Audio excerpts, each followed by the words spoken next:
like that. And every single library is different.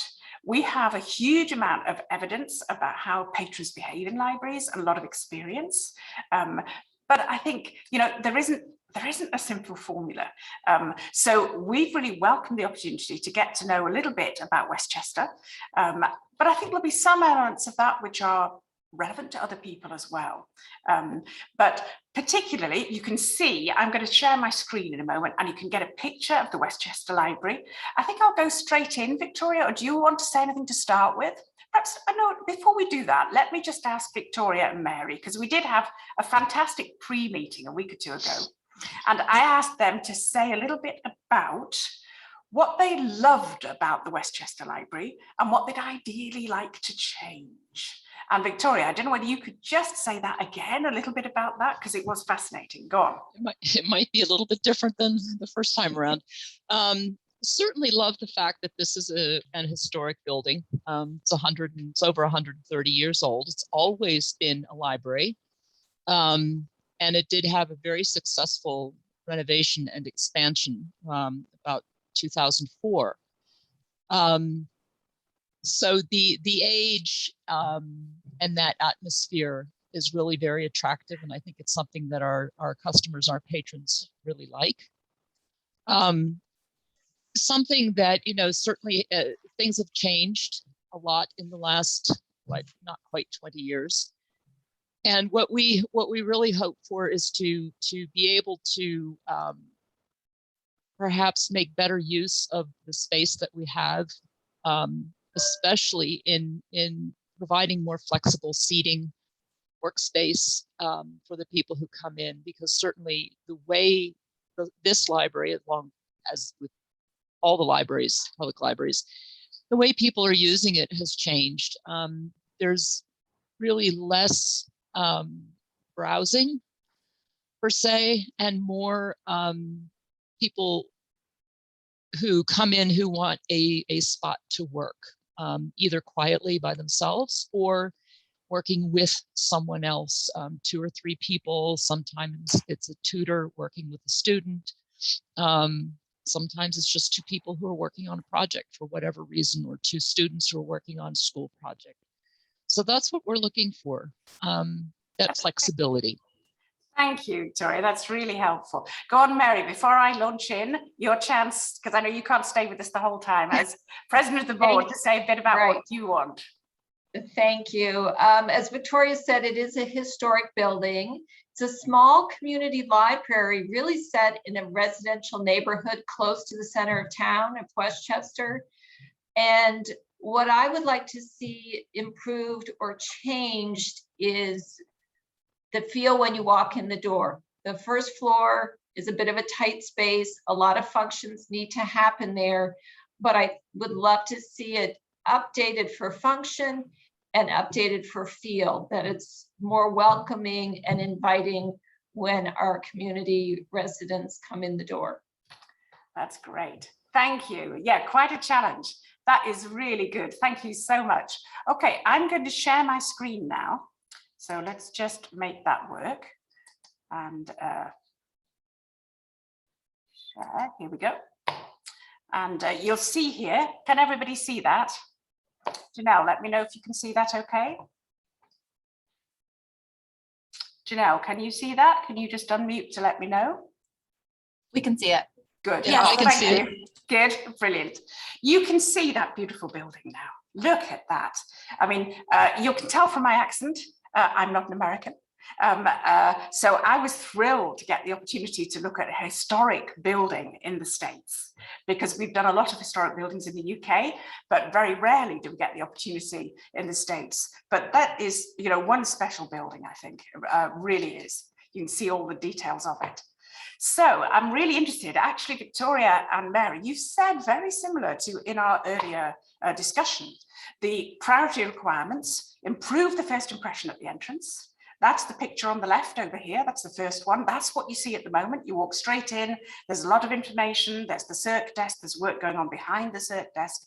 And Victoria's key one, create more workspace for business and students, individuals, small groups of 2 and 3 who want to use the library for their own business or study needs.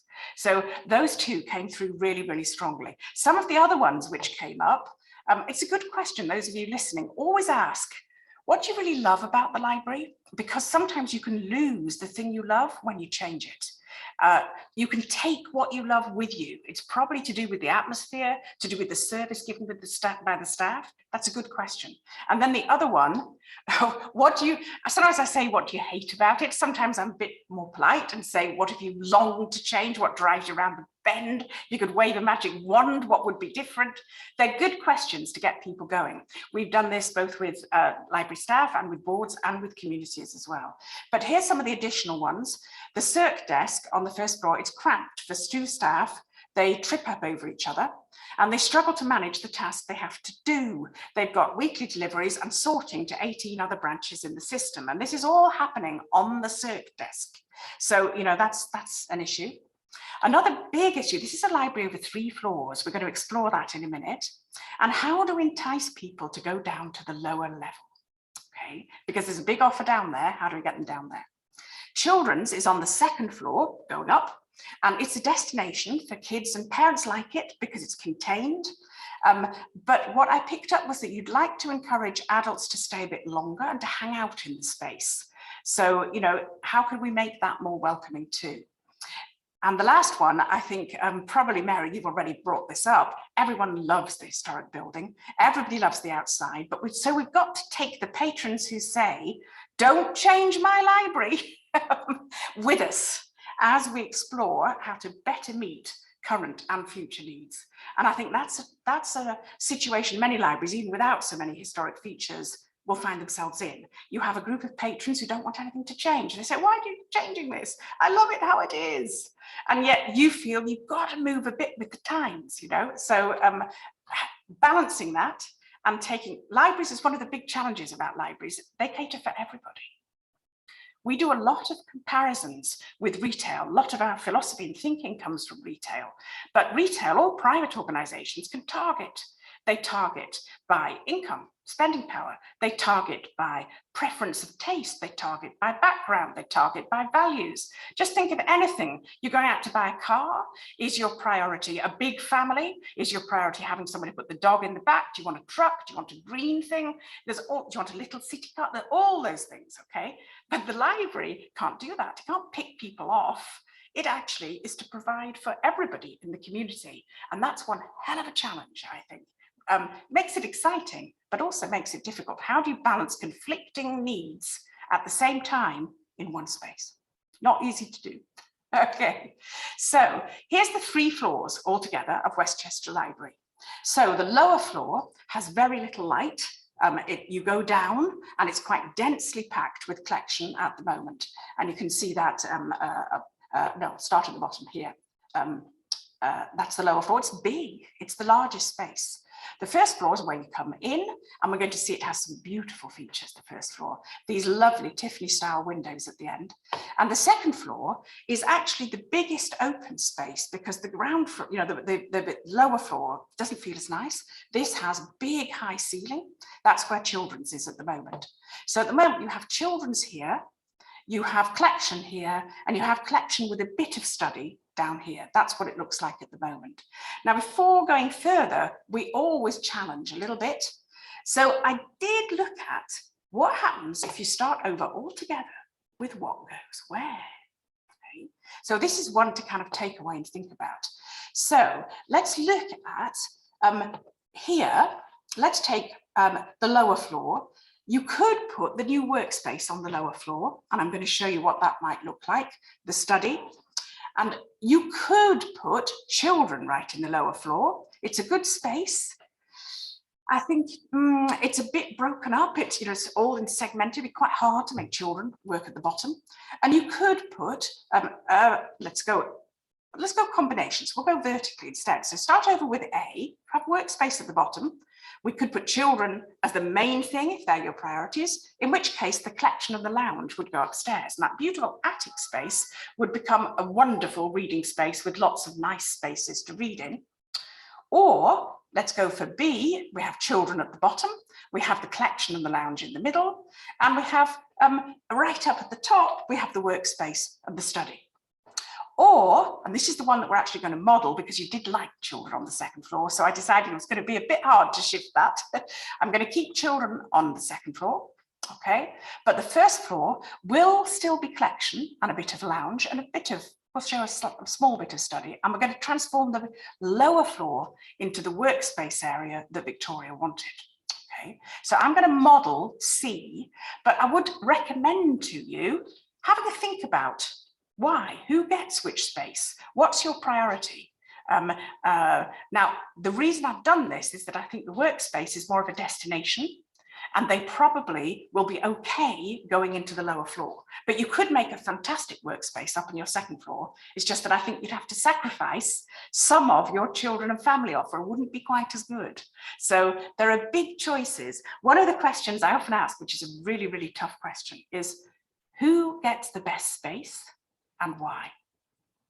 And the answer to that is not a design answer, that's a political answer. That's for the people who run, that's for the library leaders or the library community to answer. And then the designers should make it work. So an interesting one. Okay, so let's now come to the first floor, where you first come in, okay? It has this big courtyard out here, which is very attractive, and but quite a narrow entrance. You walk along the building and you come in this narrow entrance. I think that's part of what you're talking about, Mary, when you say the entrance isn't so great. You can't open these ones and come in this way. And we don't really want to mess with the building structure. You know, it's a beautiful building. Changing entrances on a building like this is quite complicated. So we've kept that as it is, okay? You also have, from this entrance, you need to go to the elevator. If you can't use the stairs, you need to go to the stairs, and you need to go to the multi-purpose room, which is used for meetings and other things. So there's quite a lot of route through, and this, I believe, is a fire exit. So you have to keep that free as well. So these are pillars in the middle. One of the things you start by looking at is how people are going to go through the space. Don't look at the furniture, first of all, look at the human body, the human eyes, the human body, where you're going to walk, where you're going to go. So you could make a walkway that side of the pillars, or you could make a walkway that side of the pillars. And which you decide to do will determine your furniture layout. Okay. So here I've just hatched out the space which really is not usable for furniture because you have to keep it for circulation. The whole of this area here, you know, you've actually got to keep that because you might have a wheelchair, you know, going for the elevator. You know, you put a small amount here, but not very much. We decided to go this side of the pillars because then we can get furniture on both sides here. We've gone for a route down the middle. You currently have some bookcases down the middle, and we're suggesting that you don't do that. You keep it more open in the center, but I'll come to that. To get to the ends here, you also, the hatched area is not really usable space. Any of you listening who are looking at your own space, you might want to do a similar exercise and try and hatch out which are the bits that you can't actually put furniture in, because it really does help.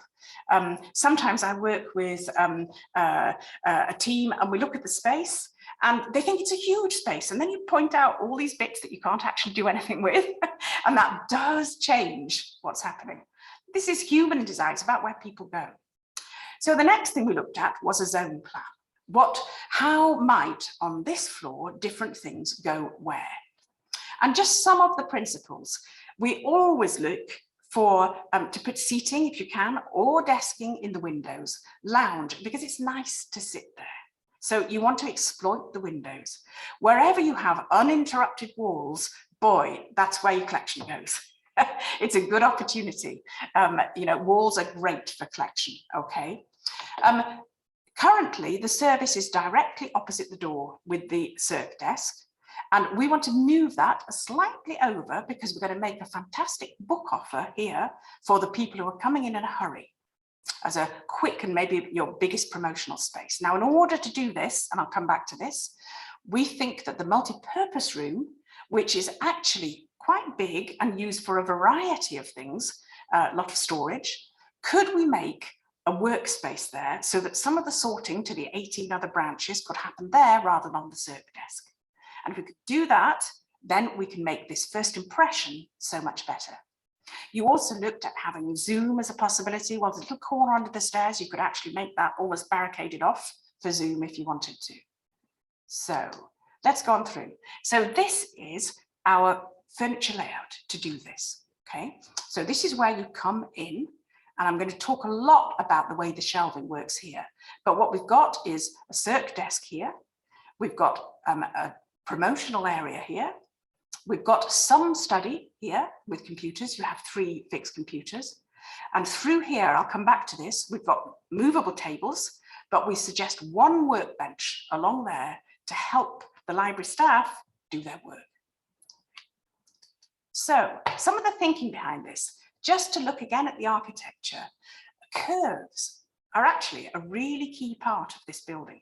We love curves. We use curves all the time, and I'm going to explain why in an opening the book layout. But it just felt that we naturally fitted with you here because you've got curves already. You've got that curved tower, you've got these curved windows, you've got the arches here. You see these ones as you come up. Look at all the curves there. You've got curves inside. You've got the beautiful Tiffany windows. So we felt that the architecture kind of worked with more of a curved notion. Okay. Now, when you curve shelving out from the wall, as in this picture here, the bottom right, as on your plan here, you make little loops curving out and back again, okay? What that does is it brings books into the eye line. So when you come in, the books, instead of having to turn your whole body, a swivel to see the books are in your eye line, okay? That actually affects performance quite dramatically. We've got some evidence to show that. The curves also create little browsing spaces where you can step out of the flow, feel embraced by the shelving, and nobody's going to bump into you. Paco Underhill, who's the brilliant, brilliant retail guru. If you don't know his books, While We Shop, he's fantastic, American, really, really good writer, really good researcher. He talks about the butt brush factor, which is when you're standing there, if you think somebody is going to brush into your backside, your butt, you won't stay there, okay, especially women, but men too. So when you have a lot of shelves in straight rows, there's a lot of butt brush factor. And if there's one person browsing it, nobody else will go down there. These little loops make lovely little browsing spaces, okay? I wanted to show you with the pictures above that actually the sight lines have not been blocked. We're not going higher than what you have at the moment. And these Tiffany windows will be seen over the top of the shelving. So we lose a small amount of floor space, but we gain, we gain more books on the wall, which means we don't have to have them in the middle. We've got lovely seating here next to the void where the windows are, also next to the windows here. And the last secret about this is that actually these bookcases are not curved at all. This is one of the opening the book real trademarks. Curved shelving, which sometimes architects suggest, it's very expensive. And also, it's a nightmare to merchandise. If you ever actually put real books on curved shelving, you can't make them look good. They don't fit very well. If you turn anything face out, it falls over, there's gaps, because actually a curve is designed to take a pie, wedge shape. Books are perpendicular, they're rectangular. And you're much better to put them shelved into a rectangular bookcase like the one behind me, because you can make it look really good. So this is straight shelving inside. It's just angled together and made cleverly so that it looks like it's curved. Okay, so that's some of our suggestion here. You're going to see a bit more of this in a minute. First of all, I just wanted to look at the people flow. The way people move through a space is really important. The furniture will define that. So here we come in and we can go any of these ways. We can go straight up to the table to choose a book, or we can go down here, but we may just loop to the side to look at something, which would be great. Sorry. But here we can also go across to these ones. We can go straight to the circ desk. We can go as before to the elevator, to the toilet, to the corridor through to the meeting room. So it's actually quite an open flow. If you have difficult routes of passage where people can't see where they're going to go, or it feels blocked, and I think you have a bit of that at the moment because you have got the pillars, and you did make the pillars seem wider because you've got some posters on them as well, which, you know, happens, but it's not such a good idea. Let me just go back there. You see there? That's widened that pillar from what it was. You've got a traffic way here, which is great, but this traffic way takes you straight down to the end. And there's nothing much to see there. To see these books, I've got to turn my body through 90 degrees. And every time somebody has to turn their body for 90 degrees, your circ goes down. We've done a lot of work on the book part of this. I'll come to the other part when we look at the lower floor, but that's the people flow, which is great. So then we started to look at the building and the finishes and the atmosphere that you might get, because we're now introducing some modern shelving, and we look, should we keep it all very historic feeling? And our suggestion would be that you keep the natural wood finishes. You have some beautiful grained wood on the doors, this is the lower floor where that desk is. All of that is really, really attractive. But we then started to look at the wall colour. Your wall colour is a good colour historically, but you have at the moment painted all the windows quite a dark colour. All the architraves, the surrounds of the windows, they're all a brown. They are painted. They are not natural wood at all. So we began to look at things like the flooring. You have cork tile in the front, which I think is great, works really well, but we'd like to soften and have a carpet maybe a bit less busy. We've suggested one here. So inspiration for the wall and the shelving colours, we also want to work with the colours of the Tiffany glass, and they do have a blue in quite strongly. So we've picked that out. And although the woodwork was painted before, we did a little bit of historical research. I know the UK stuff really well. I know less in the States, but there's a lot of information you can go for. By the 1890s, and your building is 89, was it actually started? 1880, it was finished in 1888. Finished So in 1888. right. Now, I was one year Absolutely out, Victoria, you know better than me. But actually, white woodwork was beginning to come in. So I think we do need to lighten it. You know, the classic thing about libraries always being brown floors, brown shelves, brown everything. You know, we need to get a modern look while still working with the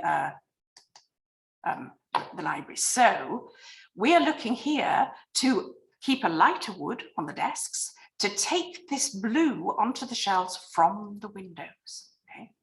And then we've looked at fabrics, which are in many ways traditional, they're also quite modern. They've got a kind of country house feel, but tartans never go out of fashion. We're always careful not to do things that, you know, would be dating. So these are a lot of fun, these ones. They're also completely COVID, and you may want to go plastic, but actually all the fabrics have moved on so that now they're all treated with antibacterial, antimicrobial, including Corona. So that's what we've chosen here from a range called Panaz. And you could do really nice things on these signage headers with using a little detail of the Tiffany glass, for instance, which would be a lot of fun. So this is the actual furniture we're suggesting. Instead of a straight desk, which would come out there, a slightly curved desk, because that mirrors the curve here. The curved desk actually gives each individual user slightly more privacy because they're angled away from each other, which is nice. Really nice shelving. There's the curve of the shelving. Some nice book display units, getting the books face out, and a small circ desk. A circ desk, if you didn't have one of these units, you could put two people at it or put a second person at the end. But we're suggesting that maybe two people aren't that the whole time. Maybe one person is there at quieter times, and the other person might be doing some work in the other room, working with the books. So this is a visualization of what it could look like. So this is the same library. You're coming in here. You can see these windows here are your windows all the way along. That's the Tiffany windows at the end. But instead of what you currently have, we've opened it up. It's got a much more open view. The pillars are also painted white, but the bookcases are coming out here. And this is a bookcase that is really giving you that first impression you wanted opposite the door. I'm going to go back just to show you again here. We go back to this one. You can see that there, you're seeing all of that. Here, the only thing that you've got shelves going across here, and I did try to open that, but I think actually if we do shelve that, we get our lovely continuous book wall. So we've left that open, all of that open, but that's the only bit that we're blocking in order to get this effect. And there's that shot of it there. So that's the door there.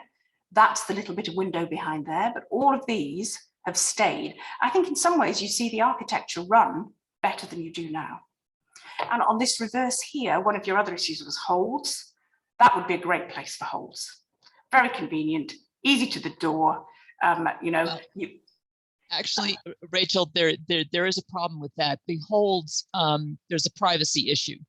So the holds can't be, unless we did some things very differently, they can't be in a public, like in a directly public area. Okay, well, we have a, So there's flexibility, yeah. Yeah, we have a bookcase behind the desk. Those ones would actually be staff use. They've been visualized up here, but you wouldn't expect the patrons to go around there. So you might just put the holds on there. That would work as well, I think.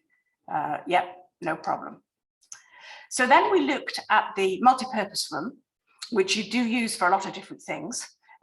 You can see this is the entrance here with that nice wood. The features of it are all on this side. There's fireplace, nice windows, this wall plaque. There's another window here. So we thought the meeting room should keep all of those features, but you could put a workbench down this side, and you could have a screen to temporarily, you know, mask that off. And then under the stairs, right in the corner there, there's enough space for a desk that you could make quite a private Zoom area and perhaps equip it with headphones and things like that. So you could remove all these tables and set it out with an audience in it as well, a seated audience. But that is a reasonable, you know, you've probably got similar tables you could use, but that would allow you, you could make this end higher and put some carts underneath it. It allows you to have a workspace to sort the books on. And that means that doesn't have to happen on the circ desk. That becomes the inquiry desk, in effect, and the welcome desk, rather than the work desk. You will be taking books returned there, of course, and people taking books out, but you wouldn't have to have all those ones for 18 other branches. So our suggestion is that would be a good use of this space. Now, one of the things you use this for is programs. And again, that's flexible, I think, for adult programs. If you look at the second floor, I think you could create program space within the children's library. We do that a lot, rather than make the children all trek down here where there are no books. And you really want them to go out from a program, a story time, a rhyme time, an activity with some books. If we could do that on the second floor, that would be even better. But let's see. First of all, let's go down. Let's go down a floor, okay? So this is the lower floor. So you come down the stairs here or out of the elevator here, and this is solid in the middle, and you have at the moment the little staff space in the center. And I think that works quite well because you get the view here, the view here, and the view here. It was designed as a public library, and I think, you know, somebody had some thought about that. So we haven't messed with that at all. There's also very nice wood here. So the routes here, you go round here, I would say, or you come through here, and you know, you might end up in this corner either way. The light, the only light, is from the void here and from the skylights along here. So those are the nice areas with the light. Okay. So looking at that, we looked to use the blank wall on this side mainly for collection, to keep the service, the staff area where it is, to make really attractive workspace and study through the space. And we looked to put young adult down on this floor because we were struggling to get it on the your alternative, and you could do that. You could swap it with not having the study on the first floor. But I quite liked having somewhere that people who maybe needed more help with computers, the only 3 fixed computers you've got, whereas this is more independent space down here. And I think the young adult would quite like to be next to the workspace and study. You already didn't have them in children's, which was great, because that's the one thing they hate, is being put in children's. So down here, we also looked at how could we make this rather dark space much more attractive. And again, we've looked at how we could use the curves in the shelving to give it more of a presence, more of a feature. And we've curved all along here, and we've curved here, which also zones the space and separates out so that people who are wanting to work at the same time aren't all on top of each other. So here's your young adult in the corner. And then we've got quite a mix of different kinds of workspace. 2 seats with a table, could be coffee table, could be higher. A full-size table up for 4. Meeting pods, I'll come back to those, which I think would be a great addition here. And single, quite substantial tables here. A lot of these could have power because they're either on the wall or on the pillars. And I think for your study space to offer people plug-in power is going to be really important. The flow here along this way, but if you wanted just to come in to study, you'd come in that side, I think. You might go out the other way, or you might just go out the same way. But again, it's actually distributed the flow through the space quite nicely, I think. And I wanted just to show you one example of a similar space that we've done. This is slightly later than you. This is 1913, but it is a historic building in London. And on the first floor, we created workspace. And we had desks. We still had the collection. These are the shelves here. And we had larger meeting pods. It's a bit bigger. This you could get 4 in. We could look at that if you decided you wanted 4. I've gone for 2s in your space as being perhaps more appropriate. And this shelving has what we call light boxes on the top, which means you can bring a very different feel, especially in a dark space. So just looking at some of the furniture, these meeting pods could work really well. So you've got 2 of them opposite each other. If I go back on the plan, they look here. I've got there, one, and there one. So they can be used by individuals, and they give that sense of privacy if you put the high back on them. But they could also be used for a 2-person meeting across to each other. But they have a feeling of being quite modern and contemporary. You can have a laptop up. This is just suggestions, you know, there's lots of different ones available, but it was an example of how you use the furniture to create that modern workspace, but you could keep it in quite nice fabrics and, you know, keep it feeling warm and friendly. Here's the scooped shelving, the going in loops, and here's the light boxes at the top. All it is a graphic with a little LED light here that reflects onto it. And there's lots and lots of opportunities of signing that differently. You can use something arty, you can use something historic, all kinds of things. But it just, in that lower level where you don't have the light, I think this could be, we put it on the walls which don't have the light, this could be really good. It's just some examples of, these are recent ones that we've used in Canada actually, of the kind of graphics that you can put in. I'm assuming probably your non-fiction would go down here and your fiction would probably be on the first floor, but you know, that's all to be discussed. And you can just make something, it's going to make the book sing, it makes it look more contemporary, it encourages people to browse. Very different kinds of styles. So, you know, you can see home and garden, their biography, you could go abstract, you can go faces, you can go historic, lots of choices. If we put light boxes on the young adult, again, you could brand it very clearly, just with on the shelf, really, really works. And you can see some of these are beautiful, wellness one, you know, they give people a warm feeling. It's different from your dewy. You might have Dewey still running in it, no problem at all. But you know, you don't have to find it by Dewey. It says travel, sports, garden, you know, and that's really nice. So we didn't visualize that because we haven't had that much time, but we might do if we get to the next stage. And lastly, then I wanted to look at the children's library on the top floor. Now, this is the biggest open space that you've got, very high ceilings, and very little, you know, blocking the space at all. And I think that's one of your problems. It looks a bit bitty at the moment. It's not a space that feels like you know which bit is for what quite. There is a younger area and an older area, but it's a bit muddled. And the shelving here is a bit tall for children, I think, even older children. And you've got kind of open space here, shelving down that side. So this is what we would suggest doing here. Okay, so again, we've got your cert desk up here, but we're looking at the shelving being used quite differently. This shelving is all mobile, so you can use it, you know, move it aside to make program. And we've made a really nice under fives corner here, which has lots of face out picture books and low units and archway, a hideout. I'm going to show you some of the furniture in a minute. We've done some beautiful children's libraries. We call this a discovery layout, and we do it for adults as well. When you come in, the books are in your sight line. Nowhere do you go where you're not going to touch a book. Wherever you sit, you can sit with books, because I do think the reading offer is hugely important for young children. I take your point, Victoria, that the overall book use has dropped down, but everything you read about children's achievement, you'll know the figures. It's not just how well they read, it's whether they choose to read at all. Reading independently for children and teenagers is the biggest indicator of how well they're going to do academically and how well they're going to do job-wise. It's phenomenal, the evidence for that across the world. So I do think our job with children is to encourage them to read, really is. And you've probably got some very keen readers. Rachel, on, just a small little interesting bit. You know, of all of our collections, you know, you can say adult fiction, young adult, etc.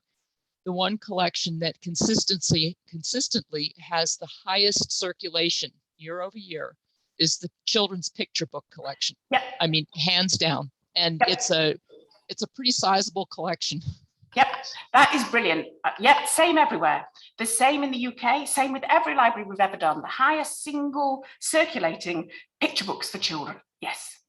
One of the things about that, we'll have a much longer conversation about this though, is that you don't have to have them all out at once.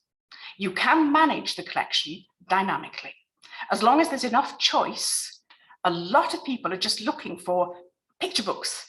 They're not particularly looking for special authors. They just want to see them look nice. And particularly if you're trying to get the kids to choose independently rather than the parents choose for the kids, getting those books face out matters.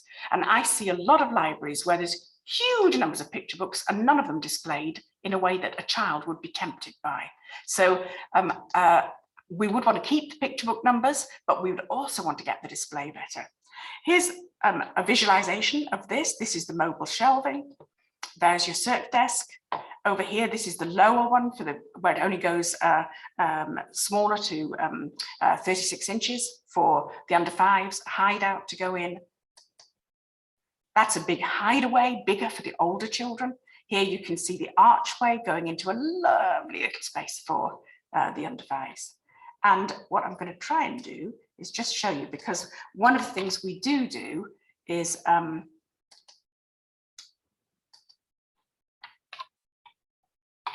3D visualizations. And if I can get this one onto this screen so you can see it. Can you see that now? Can you see Westchester 3D view 2? Yes, I see it. Excellent. Yes. Good. We'll send you the link for this one. But this is where, now we've not visualized the whole building here. Your ceiling is much higher than this, but we have visualized the windows to be more like, you know, how they are really. And that you can see now more close up, how that is working. It's also lighter in feel. It's quite spacious. The books are set out so that the kids work through the space, and it's just, you know, a lot of fun. Everywhere you turn, there will be books in your sightline. But you could push them all to one end, all against the wall, and make a big story time space if you wanted to. So rather than have desks down one side and books down the other, it's mixed up, I think. So it's just making, you know, a lovely space for the kids to be in. So let me move that one back again. And I'm going to come out of sharing and come back, because that's as far as we've got in a couple of weeks. So there's lots and lots to discuss. But it's just to give you an idea, and you may not be able to transform all the floors together. You could do it piecemeal. I think probably the first impression, as Mary said, is the biggest one. And to do that, I think you would have to make that change of the use of the multipurpose room. But you could do the lower level quite separately with the workspace, and still quite a lot of collection there. One of the things we'd explore more with you is how much collection you need and whether you want more workspace. We've increased the workspace a lot, but there's choices there, I think. Yeah. And the children's, I just want to give it more of that contemporary feel and encourage the kids to stay a bit longer with their families. Mm-hmm. Lots to chew on. Yeah. I know that, you know, collection is always the, you know, how much do we have? And several years ago, in order to create a spot on our lower level with work tables, you know, they're offset. Yes. Yeah, I did a massive weeding because the nonfiction just isn't being used the same. as it Yeah. was in the past. Yeah. Certainly on the main floor, our new books are, you know, they're basically, they're prime, they get prime real estate. Our young adult collection is actually, it's pretty sizable. And I think we'd really have to look at, you know, linear footage for what fits in there, because the young adult collection, you know, I always joke, it looks like you never see a teenager in there taking a book out, but that stuff circulates to the point that it's actually very difficult to weed. Okay. And I know I've got 3 people on this call right now who all 3 of them have worked in this library on the teen collection, and all 3 of them can tell you it's a bear to weed, because you go in there and it's like, what do I weed? Everything is going out. That's great. Maybe it needs to have more space. Maybe it needs to have more space. And yes, I think it probably wouldn't be a bad thing to put it on the lower level. And the same with, you know, what we have left in our DVD collection, and to bring, you know, use the main floor more for the fiction, which is really fiction in the new books, which is really what people want. And yes, they want to be able to walk in the door, turn left, or in your sketch, you know, go straight ahead and know that, okay, I can grab something here. Here's the circulation desk, and I'm out the door again. I think, you know, the sorting in the meeting room, that could be very interesting. It's a challenge, Victoria. It's a real challenge, because I think I'd get some pushback on that one. You will. And it, you know, it's something that could even be tried out now in a way, you know, could experiment with that and see what happens. One of our mantras that we use in our work all the time is put the patron first. Mm-hmm. And that shift would be putting the patron first above the convenience of the staff. Mm-hmm. And that is a big shift to make, because the staff will say, well, of course, I'm only doing that work to help the patrons. But the question is, which patrons? And we have a lot more patrons who are being independent now, as you say, the YA are. The staff are not aware necessarily those books going out, but they are going out. Mm-hmm. So we have to, I sometimes call them the invisible patron. And we have to deal with the needs of the invisible patron as well as the well-known patron. Right. But yeah, it is. So I'm much encouraged that you're open to that. That's brilliant. I like your idea of experimenting. Yeah. Now, you know, the comment there from somebody at Pioneer Memorial Library, and this is absolutely correct. You know, and as we come out of this whole, you know, pandemic, the meeting room will be used more and more often. Yes. Then it becomes a problem to sort in there. Yeah. You know, I think it's also another line that I would give you is how we manage in a small space, and we have to do this a lot in the UK, manage through time as well as space. Mm-hmm. So what that requires is some careful programming, that you work out the times of day where somebody can do an hour's sort or 2 hours sort, and the times of day where somebody shouldn't be in there because there's going to be a meeting which perhaps is a bit more private and they don't want even something audible through the screen. But there might be ways of flipping that so that you could, again, it requires quite a bit of thought, but it's possible. Well, it's possible. And, you know, I don't know if other libraries have encountered this, but, you know, using Zoom over the last almost 2 years now has definitely changed how we offer programming. Very definitely. Go on. In our case, you know, there's at least one children's program that we know does far better on Zoom than it ever did in person. Really? And our adult programming tends to do better now on Zoom as well. Especially since we do that in the evening, and you know, you're sitting in the comfort of your home. You can have your glass of wine and a snack, and you can listen to a really great program. And this is also helped by the fact that the people who are offering this programming have gotten better at how they have their setup done to do their programs. Yes. So that all plays into it. That's fascinating. Yeah. And of course, you know, having smaller spots where people can meet out on the floor and on the lower level would also take some of the pressure off of our meeting room, which is small. I mean, even on the best of times, I mean, putting 24 adults in there is a real challenge. At the best of times. Yeah. I just think the only way to create a better first impression is to stop doing that work at the door. It's a real problem in small buildings and where there's a small staff. But if you compare it with retail again, and you think of going into a store, they never put the stock room, the warehouse bit, right as the first thing you walk through. Whereas libraries often do, you know, and it's just worth thinking about, especially as more people get familiar with, or perhaps let's say the people who love libraries, they're older, and the younger ones actually, they're not so forgiving, I think, sometimes of things like that. And they just think it looks a bit messy. Yeah. Though it's not always just the younger people. I shouldn't cast aspersions on people's age, because actually it was Mary who brought that one up. Yes, that's right.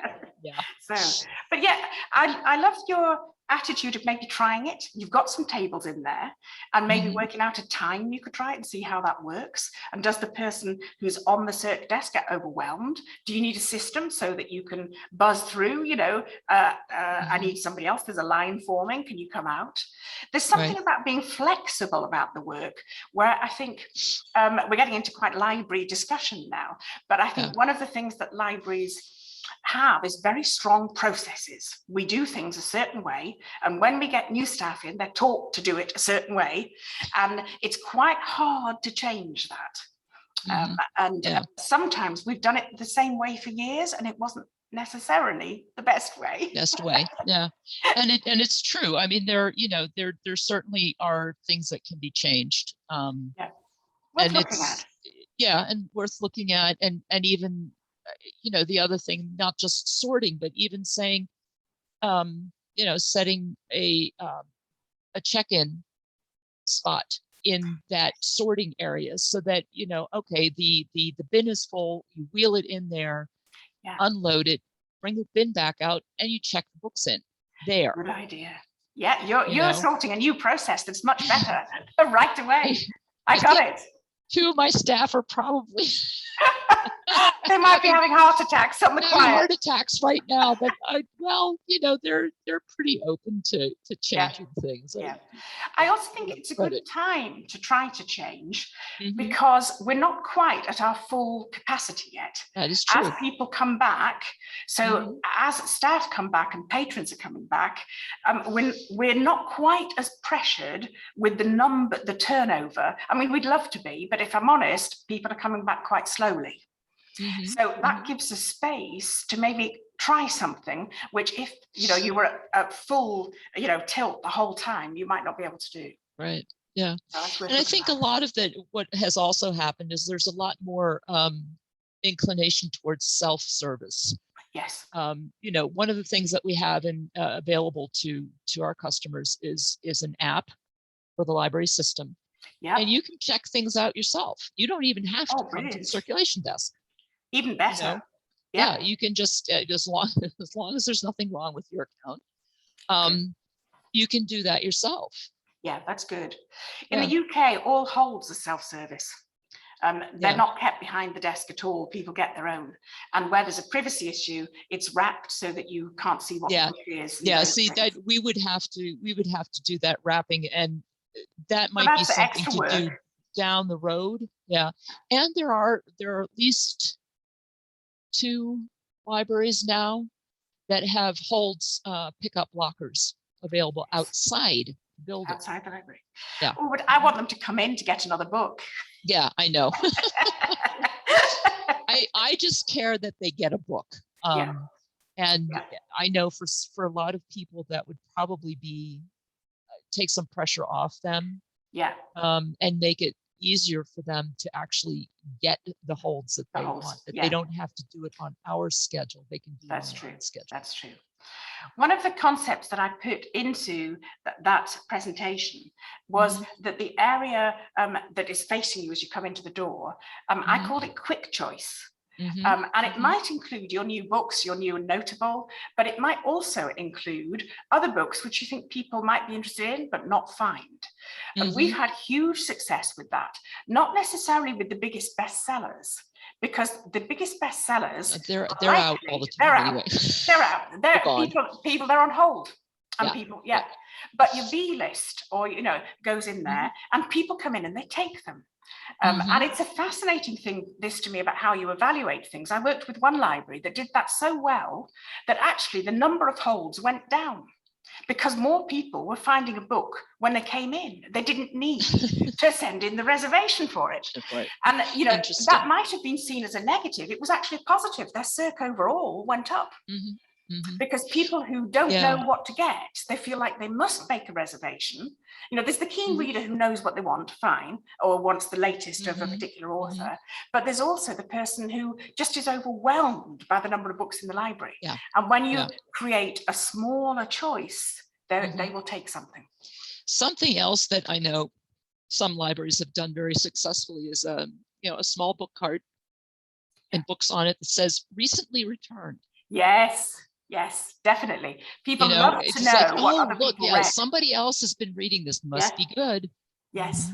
We often do one recommended by our patrons. And you just ask people when they come in with the book, put it, if you really enjoyed it, pick the one you most enjoyed, put it over there. And that's so simple. There's no paperwork. The patron just puts it on the shelf. We once did one of those carts with a sign on the top. On one side it said recommended, and on the other side it said not recommended. And we asked the patrons to put it back whichever side they thought it ought to go. And one of the staff monitored it and said the not recommended side went out just as much as the recommended side. Human nature. We want to know why he didn't recommend it. So we do a lot of this is moving off from the design, but we do a lot of suggestions of how to create patron engagement with those kinds of things, and we've got some fantastic online training courses about how to do that. Really nice ideas. The other thing that I've really, and it's what you said about it is the curves and the shelving, and what that does for people. They literally can step out of the flow, and you don't. And I know exactly what you're talking about. Currently on the main floor, if somebody is standing in front of one section of shelving, looking at some new books, you kind of feel like you shouldn't walk past them. And you shouldn't get too close to them because you're infringing on their space. We have, there's certain inherent rules in our minds about, personal space. So those curves, that's a really interesting, you're stepping out of the flow. And you feel like you're a little more, a little bit more protected. But it's also to do with walking in a straight line. Your eyes are here, your hands are here, or having to turn. And Paco Underhill calls it walking like an Egyptian. And you're having to walk with your head at the wrong angle to your body, and you can't do it for very long. And we worked a lot with that to create shelving shapes. Some of our big libraries have what we call propeller shapes, and they really work wonderfully well to make it so different from a whole sort of straight row stack. It is absolutely fascinating. And I could also see that, what some libraries have done, I think there was one out in Arizona that did this, that basically did away with the Dewey system and started using the BISAC system from bookstores. And literally was creating bays. There was one for wedding planning. So anything and everything that you could possibly think of would be in there. And that bay was for wedding planning, gardening, travel. I mean, we already pull out our travel books. And they're organized by country and by U.S. state. Our medical and health books are already pulled out.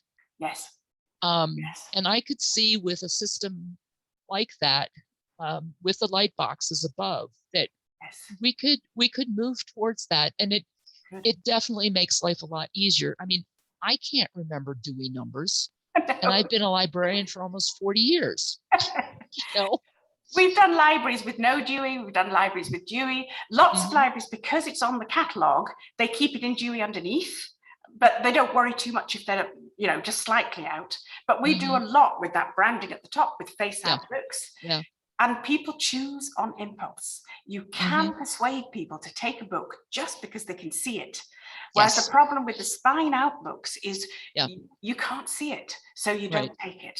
There's a whole thing which is in the mind and a whole thing which is physical. And it's fascinating what we've learned from retail on that and what we've observed. I'll tell you one story about this thing about whether you are walking straight and have to turn. Okay, so we created our shapes to avoid people having to make the right angle turn to reach a book, because they don't actually take the book as much. So you know, if I'm walking, if I stand up, and probably see, and I actually demonstrate this often, the swivel, you know, it's just really hard. I have to turn my whole body. Well, I read an article about Las Vegas casinos. Okay, the design of Las Vegas casinos, okay? And this was at a point where they were trying to move to drive-through casinos, where you didn't even have to get out of your car to lose all your money, basically. And you can see the psychology of it, you know, it's very, very powerful. Right. And what they discovered was that for every turn of 90 degrees that the car took, they lost custom. If they could design it so that there was a sense of flow without that sharp angle, interesting, people bet more. No, I don't want people to bet more, but I do want them to take more library books. Yeah. So it's, there's a lot of we run courses teaching people how to watch and observe how patrons behave anonymously, and I've had thousands of librarians do that. I once had 33 different library services across the UK all do it on the same day, and to see, you know, what happened. We've had thousands in Australia. We've had only a few in the States, so I'm really interested in this. We did do a MOOC for the ALA, and we got quite a few on that, which was interesting. But the patterns of behaviour are similar, you know, and you can work with that. You know, the shelves which are browsed are the ones at eye level. Eye level is bi level. And everything below is almost top up, you know. It's fascinating how I mean, you know, it a goal in some of the parts of our collection, and I have achieved it in a couple of places, is not to have anything on the bottom shelf. Yeah, I think I regard it as top up, back to the dynamic, okay? Something's going to go from the face out, and somebody's got to fill it up really quickly. So keep it filled up at the bottom, and everybody that passes lifts a book from the bottom and puts it on the top. Yep, it really, really works. You were talking about adult nonfiction. One of the things you might see on our website, if you have a look afterwards, and I recommend this to others as well, is a library that we did with Milton Public Library in Ontario. And they have a downtown, and they have one branch which opened 10 years ago, and they had the opportunity of a new branch, and we designed the interior layout for that.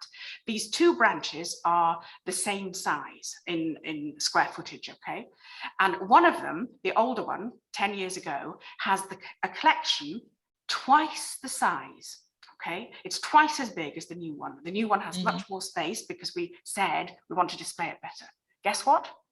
The new one, it's called Sherwood Branch, does 3 times the circ of the old one. I believe that.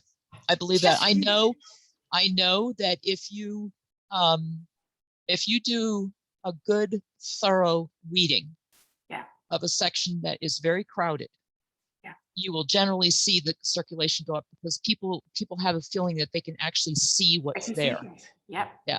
So one of the things we look at is, where do you keep the top-up stock? Rather than having everything out and it's all jammed tight, you want to keep it full. So as soon as something goes, you need to be able to top it up. And that's back to your multi-purpose room, that book sort area. I want to be able to keep some top-up collection there, so that when things drop, you can fill it up. Picture books, for instance. Whereas if you have everything out, then it starts to empty to, you know, bits will look empty. Right. And again, Empty shelves, non-library users don't understand. I take people in who don't use libraries and I show them, the shelves and they're not quite full. Sometimes people were taught to shelve 2/3 full, 1/3 empty, because it will fluctuate. Mhm. But you take somebody in who has no familiarity with libraries and they just think you haven't got enough books. They think, are you closing down? I knew libraries were in a bad way, because the only time you see that in a store is when they're closing down. Yeah. Yeah. So, there's a whole lot of mental things here that are really and of worth course, looking at. Yeah. Libraries have that very weird stock situation where, our stock goes out, but it comes back again. Yes, it's much harder to manage a library than a bookstore. A bookstore, really the things come in the back, you put them all out on the shelf, they'll go out the And front out door, they go. bye-bye, great. A library, they come in the back, they go out on the shelf, they go out the front door, bro, they come back again. Yep. Yeah, no, I couldn't agree more. Yes.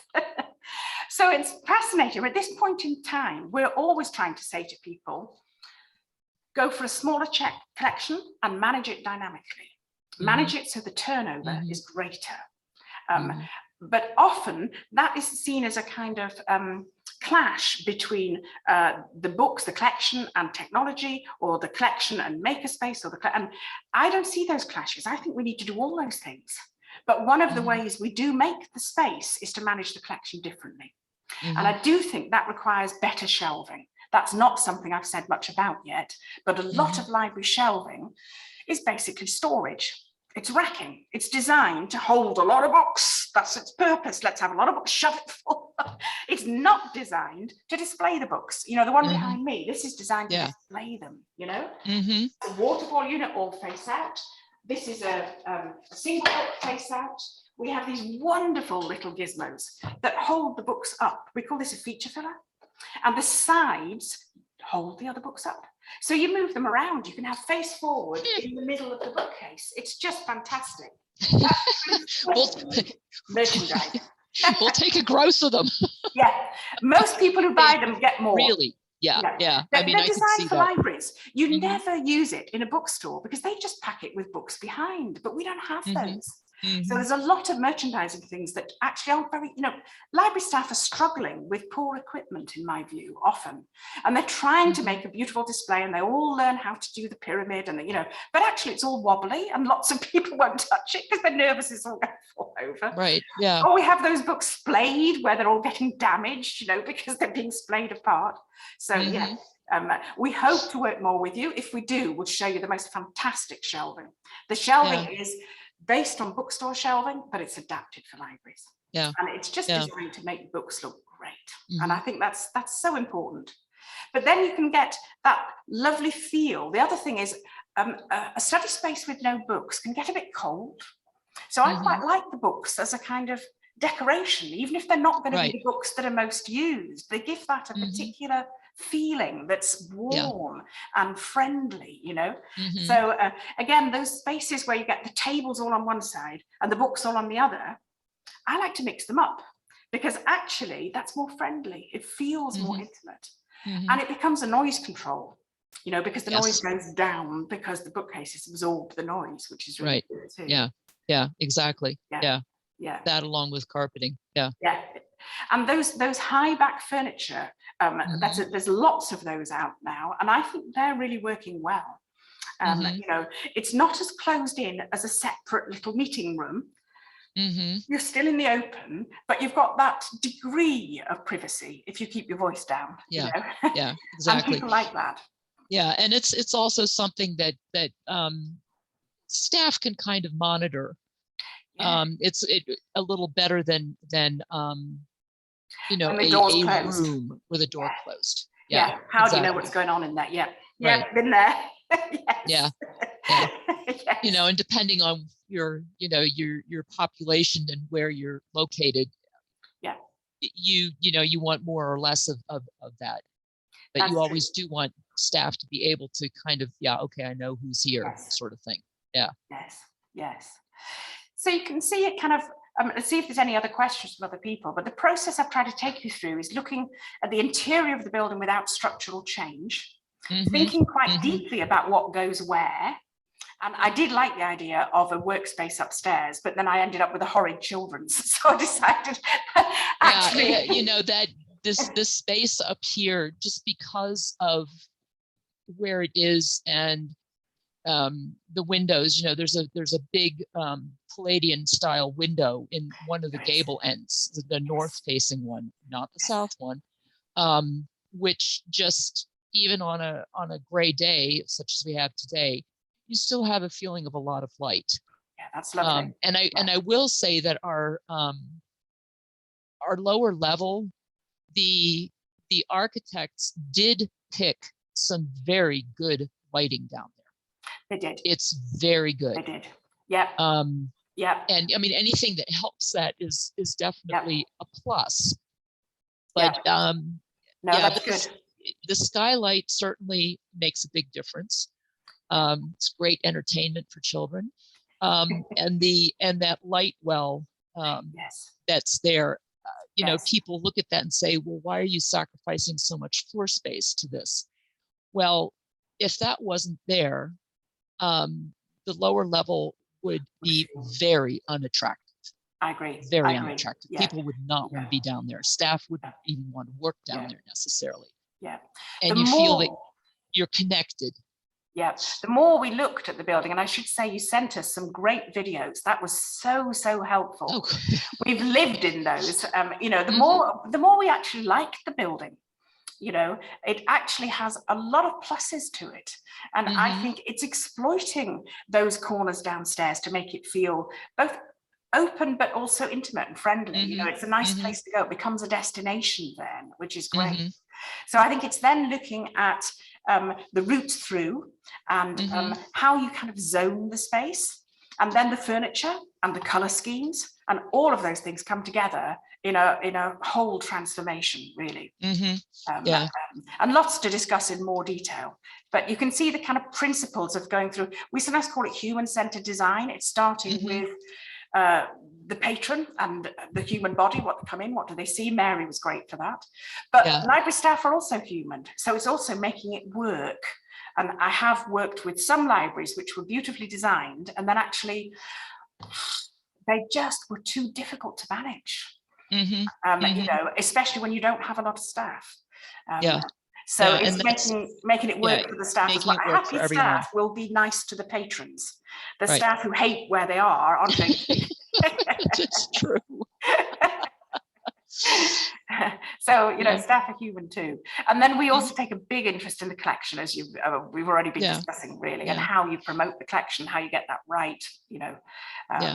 Because that big change that you talked about, yes, I think almost everybody is reading less, so we don't need such huge amounts. And you know, one of the reasons for that is that television is a lot better than it used to be. You know, I'm not going to knock that, but those who do read, or those who might read, it's tempting them, and that's what we need to do, I think. That's what people are looking for.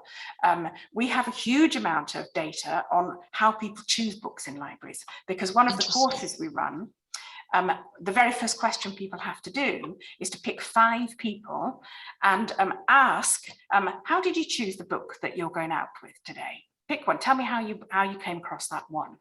And it's fascinating because they can't choose 5 people they know. And if they choose 5 people all of the same age, they have to go back and get somebody different. And if they choose 5 women, they have to try and pick a man. And you know, but we have, I think now, around 60,000 answers to that. And I haven't analysed them all, obviously, but anytime you do have a look, what you get is the same answer every time. They chose it from the display.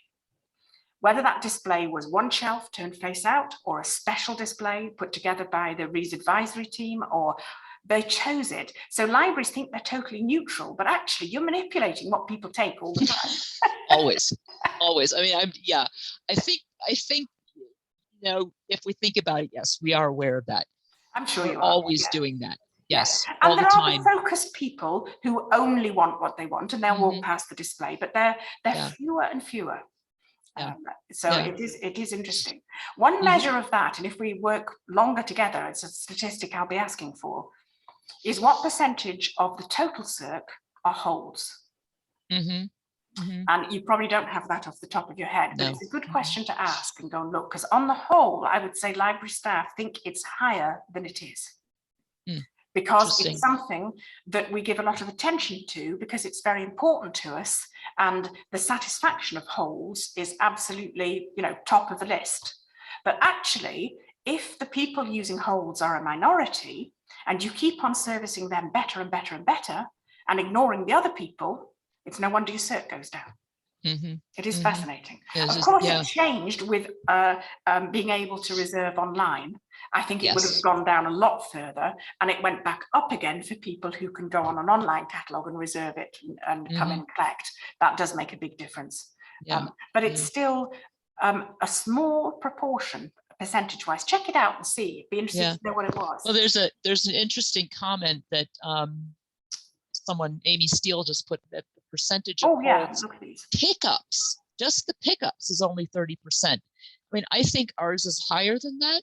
And I think we'd probably be surprised at how much we do end up sending back that is never picked up. That's interesting that, the percentage of holds pickups is only 30%. That's a new one to me, Amy. Thank you very much for mentioning that one. That's a really interesting, and you know, you're your absolutely popular books. Right. How much effort are we really putting towards servicing this? And promising, you know, we'll hold it this long. It'll, we'll get it within this many days, things like that. That's an interesting conversation. It is. You're more open to these things, Victoria, than some heads of service I work with, even in this country. I tell you, that is fascinating. People feel very challenged by that. Okay, she corrected herself that of all of her. Okay, that's better. All of her circ total is 30% from holds. Okay. And 70% from the shelf. Okay, that is the highest I have ever come across. Toronto Public Library is the highest that I've ever come across at 30%. So I would double check that. I have a lot of other people more at 10 and 15. But even if it's 30%, 70% of people are never using it. And what are you doing for them? And actually that matters. So, well, you know, it sounds like it may be closer to that old 80-20 rule. It might. There's a lot of truth in that one, isn't there? Yeah, there is. Yeah. I'm just looking in the chat whether there are any others. Or Janelle, do you want to pick up on any questions? I'm conscious of the time. Victoria is such a good person to work with. I could go on all evening. Yes, this is a great conversation. We do have a question. I think it was directed at Victoria. For her historic building, did she have any restrictions on the building redesign? I don't know if you want to comment on that, Victoria. Well, I can comment very quickly. Yes, we did. First of all, this is a designated historic building within the Borough of Westchester, and Westchester does have a very active historic board that's part of the borough government. So there were certain things that we had to be mindful of. The other problem, and it was actually a bigger problem, is that we were taking a 19th century building into the 21st century, which meant that there were building codes that we had to meet or request a variance. The biggest variance that we had to get, and you know, the architects worked on this, and our zoning, then zoning officer, codes officer for the borough helped as well, was that the main stairwell is open. And of course, for fire safety purposes, all stairwells should be enclosed. So that had to be given as a variance, because, you know, to enclose that would have ruined that stairwell and the whole look of that area. So that had to be done. There's one spot, you know, our lower level, which was a crummy old basement, had to, in the end, had to have a sprinkler system installed because we were adding 800 square feet of new construction, and that was the rule at that time. So there are other things that that yes, you have to be mindful of, and it's challenging. And I will also tell you that taking a historic building, 19th century building, and doing a renovation is expensive. The renovation expansion of this building cost about $300 per square foot. And that is, you have to plan for that. You have to think about that if you want to take an historic building and do that kind of change. You have to build that into your fundraising and your planning for the budget of the actual construction work. That's a great answer. I think we're familiar with a lot of the restrictions in historic buildings in this country too. And, you know, usually you want to keep to work with it, but I agree with you about the staircase. I'm so pleased you could do that. I would like to keep some of your chairs, those chairs at the desks. I would, you know, there's going to be a big discussion about that. Do you go very contemporary or do you keep those? But you could have a contemporary look, which kept those chairs in, I think. You know, I'll tell you, those chairs, they're heavy. I was the one who insisted on those. They are, they're known as the Boston Library chairs, and they are almost indestructible. They're beautiful. Yeah, you can, you know, people can, and it's hard to do in those, which is actually a good thing, is they can't really rock back in them and sit on the back two legs, which of course will destroy a chair in no time. Yeah. So these have stood up really well. To the use that they've got. That's fascinating. So yeah, you know, some mixture, would be great. Yeah, yeah. You have to have a modern service in terms of the wiring as well, all of those things. But the building is fundamentally sound. You know? Yes, yeah, it is, and it, you know, get another 100 years out of it. Yeah, I hope. Yeah. And one of the things in one of the sessions this morning that I listened to, and the speakers were talking about a public building wanting to have some sense of awe when you went in it, that you go, wow, you know, it's got to be different from being at home in your own, you know, lounge, really.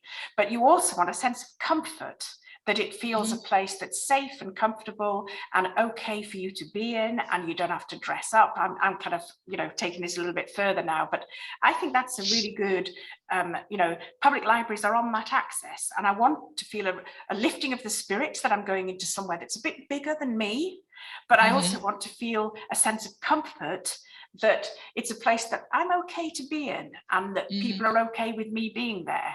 And I think those things are very significant in how a public library, it's the essence of public library to me, is getting that balance right. Yeah, it's got to be on a human scale. Yes. You know? Yes. I mean, you go into the Free Library in Philadelphia, the original building, or the New York Public Library, or any of the big libraries in the big, especially the Eastern Seaboard cities. They're very grand, and you maybe don't feel quite like you're not quite grand enough. They're not just, it's not just awe, it's imposing. Yes. Yes. And that was the goal at the time they were built, and things have definitely changed and morphed, and it has become less about the book and more about the people who are using it. Yeah. Good examples. Yeah. Yes. And it was interesting, your demographics as well. Libraries have to cater for such a range of age groups too, I think. And they are one of the few meeting places across generations, I think. And again, I think that's increasingly important in our society. There are very few places where that happens. People tend to congregate with people of their same age, their same background, their same type.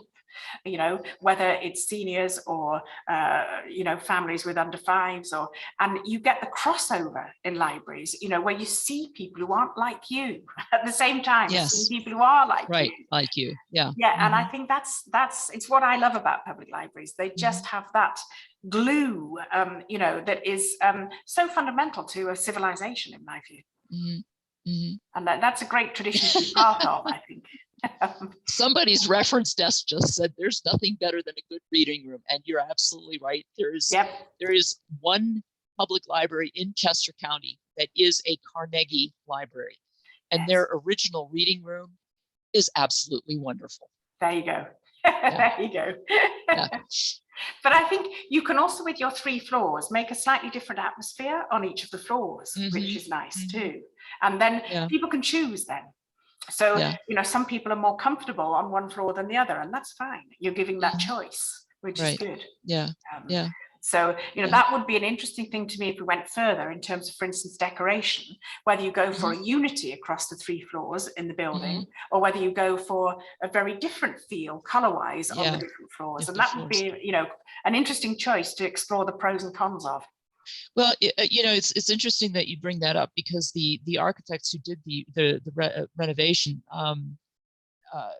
they specialized in historic buildings. They have done a lot of renovations of all kinds of different buildings all over the country.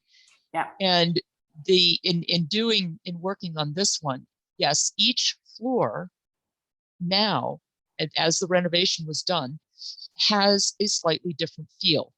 Yes. You know, the lower level, you could say, is a little more utilitarian. Yes. The main floor, there they worked to keep a little more of the 19th century feel. Light fixtures are, you know, they echo that. And then the children's floor was brighter, more fun, modern, etc. So they did do that. Yep, I can see that. Yeah, that works well. Yeah, I think we probably would, to some degree, probably stay with that. I think you model, and I think it would be a good one. I wanted to throw at you the topsy-turvy. Do you try it differently with the space? Because it's always worth going through. Don't end up just because it's always been like that. But actually, I think there's good reasons why it's that way, and I think there are good reasons why you might do that with the color too. Yeah, interesting. Yes, yes. Anything else that you wanted to ask us, or, you know, to in terms of what our thinking is, or to push on further, or anything you're thinking, oh, that wouldn't work, or yep, I really want that to happen?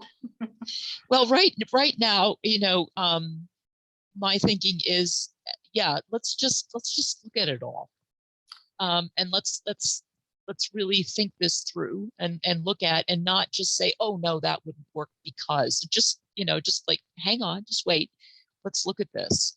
I find the reworking of the children's floor intriguing. And I know that our youth services librarian who's on this call was probably going, where am I going to put all the books? Which is a valid question. And I think that, you know, it would be worth it to see, well, what would happen if we did this or this? Yeah. What would happen?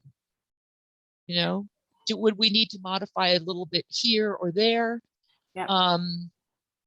We could probably get a bit more capacity in, you know, there's those things as well, and to work in more detail about where you need more, and also where you might store the top up.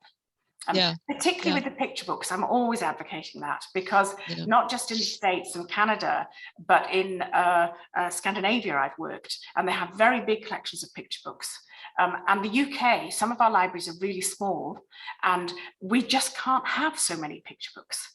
But every new library I've opened, the picture book's emptied first. So I'm often saying, you don't need so many out. What you need is to be able to keep it topped up, because if families come in and they all take 10 picture books, you know, there's a lot gone.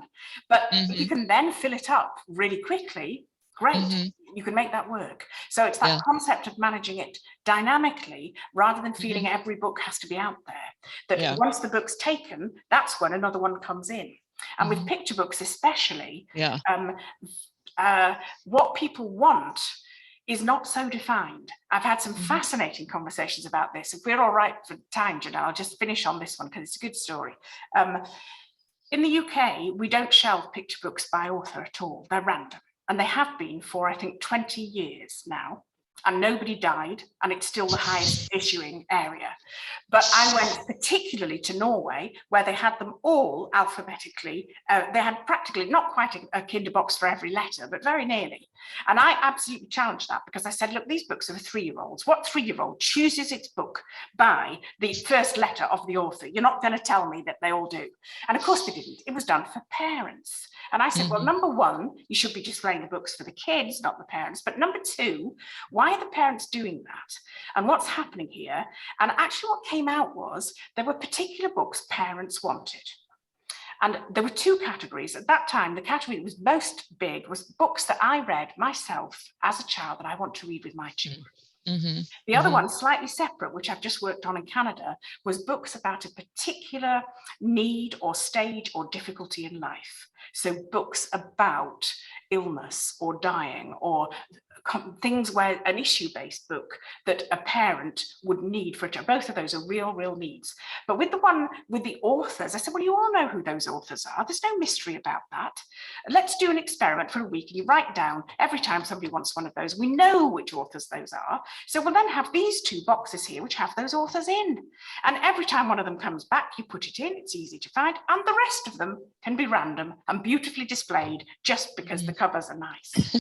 And they did actually change because it was not that many. So it is interesting. We get into a process for the 100% when we actually need it for a part of it. So, you know, there's another one to think about. Yeah.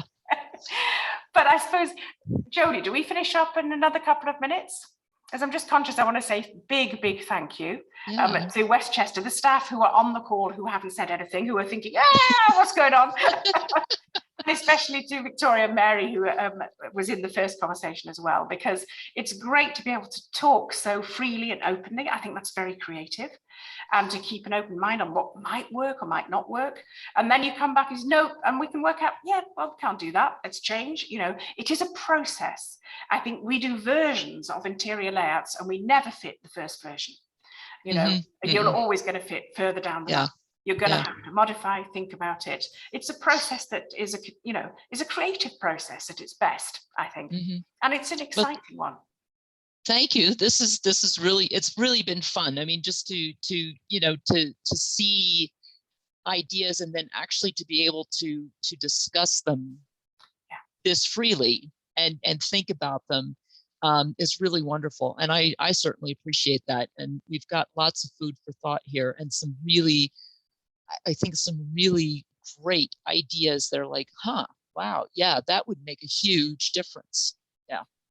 Well, we might be able to do another call with the whole staff team at some point. You know, you've got Zoom. Yeah, we do. Because we'd love to take this. Our next state, we do make dreams a reality. We don't just talk. We actually deliver the library that works. And we'd love to do that with you. The other thing that I really, that you had stressed on our first discussion was that it is possible to do things in stages and say, okay, fine, we can do this. Now, I do realize that if you say, okay, we're going to do this, it has an effect on everything else. So it's not like it's happening by itself. And that also that there is what's delivered is an overall plan that we could then work through. And that's really important. It's not a piecemeal Band-Aid thing. I think that's a very, very important point. So even if you can't do it all at once, you know where you're trying to get to, and you don't suddenly, buy the wrong thing that's the wrong color and happens all over. Libraries are a bit piecemeal. So I think, that's a good point. A bigger plan, and then plan which bits you can do. So thank you very much. Well, thank you. And thank you to Westchester. It was brilliant. And we'll keep in touch. We'll be in touch. Yes, absolutely. Thank you very much. And thank you everybody for thanks everybody for listening. All right. Bye. Thank you. Bye-bye. Bye. Thank you, Rachel and Victoria. I'll stick around if there's any questions, but feel free to visit our virtual booth at the Library Journal Design Institute today. We'd be happy to talk to you about your project and learn more. We'd really like to work with you. So we will let everyone go now. And like I said, if you have any questions, let me know. All right. Well, I'm going to duck out myself, and we will definitely be in touch. This was a great conversation. Worked really well. Thank you. Thank you, Victoria. All right. Thank you, Janelle. Good managing. Thanks. All right. Thanks, Jolie. Bye-bye.